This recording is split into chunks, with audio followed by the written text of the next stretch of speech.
بسم اللہ الرحمن الرحیم۔ السلام علیکم ورحمۃ اللہ وبرکاتہ۔ دوستو، آج کا جو ویڈیو ہے یہ وضو کے مستحبات کے بارے میں ہے۔ اس سے پہلے ہم نے وضو کے سنن ذکر کیے ہیں اور اس سے پہلے ہم نے فرائض ذکر کیے وضو کے۔ علم حاصل کرنا ہر مسلمان کے لیے ضروری ہے، اور اتنا علم حاصل کرنا کہ وہ 24 گھنٹے زندگی اللہ جل شانہ کے احکامات اور حضور صلی اللہ علیہ وسلم کے طریقے کے مطابق گزارنے والے بن جائے، یہ ہر مسلمان پر فرض ہے کہ ہر مسلمان اس علم کو سیکھے کہ جو ضروری علم ہے، نماز کے فرائض واجبات، اس طرح مستحبات، وضو کے فرائض واجبات، اس طرح غسل کے فرائض واجبات، یہ تمام ہر مسلمان کے لیے انتہائی ضروری ہے۔ کیونکہ حدیث شریف میں آتا ہے کہ ایک آدمی نے 60 سال نماز پڑھا ہوگا لیکن اس کا ایک نماز بھی قبول نہ ہوگا۔ اس کا کیا وجہ ہے؟ اس کو نماز کا پتہ بھی نہیں کہ میں کس طرح نماز پڑھوں، وضو کا پتہ بھی نہیں کہ میں کس طرح وضو کروں، وضو نہیں ہو گیا ہوگا اور وہ سمجھے کہ میرا وضو ہو گیا۔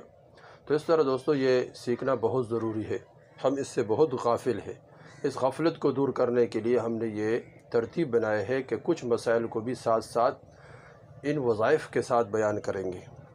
کچھ عرصے ہم مسائل کو بیان کریں گے، کچھ عرصے ہم انشاءاللہ فضائل کو بیان کریں گے، اور کچھ عرصے ہم وظائف کو بیان کریں گے، تاکہ تمام مسلمانوں کو فائدہ ہو جائے اور تمام مسلمانوں کو یہ جو علم ہے یہ حاصل ہو جائے اور تمام مسلمان اس سے فائدہ اٹھائے۔ تو چلو دوستو، مستحب کیا ہے؟ مستحب کی تعریف یہ ہے کہ وہ عمل جس عمل کو حضور صلی اللہ علیہ وسلم نے کبھی تو کیا ہو اور کبھی چھوڑ دیا ہو،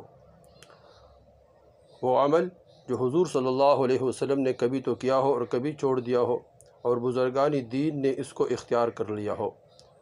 مستحب کے کرنے سے عمل کا ثواب بڑھ جاتا ہے، مگر ترک کرنے سے کوئی گناہ لازم نہیں آتا۔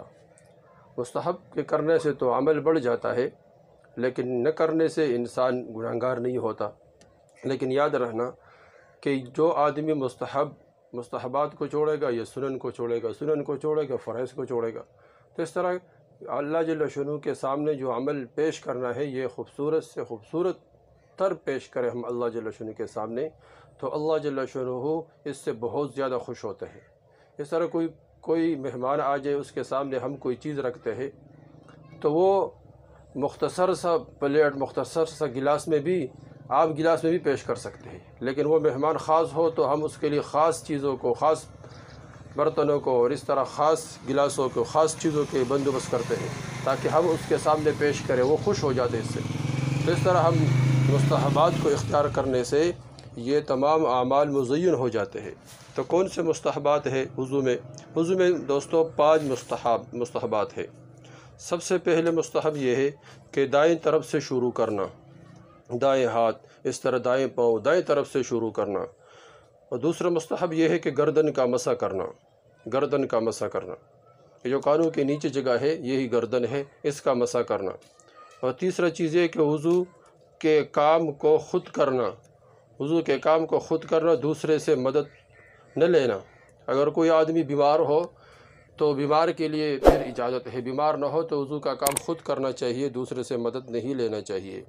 اس طرح چوتھا نمبر یہ کہ قبلہ کی طرف منہ کر کے بیٹھنا، قبلے کی طرف منہ ہو تو یہ اچھا ہے، یہ مستحب ہے۔ 5واں یہ ہے کہ پاک اور اونچی جگہ پر بیٹھ کر وضو کرنا، جگہ پاک بھی ہو اور اس طرح جگہ اونچا بھی ہو تو اس جگہ پر بیٹھ کر وضو کرنا۔ دوستو یہ 5 کیا ہوگے؟ یہ وضو کے مستحبات ہوگے۔ اس سے پہلے ہم نے 13 وضو کے سنتوں کو ذکر کیا، اور اس سے پہلے ہم نے وضو کے 4 فرائض ذکر کیا، تو اس کو خود سیکھے، اگر شیئر کرے تاکہ سب کو فائدہ ہو جائے۔ والسلام۔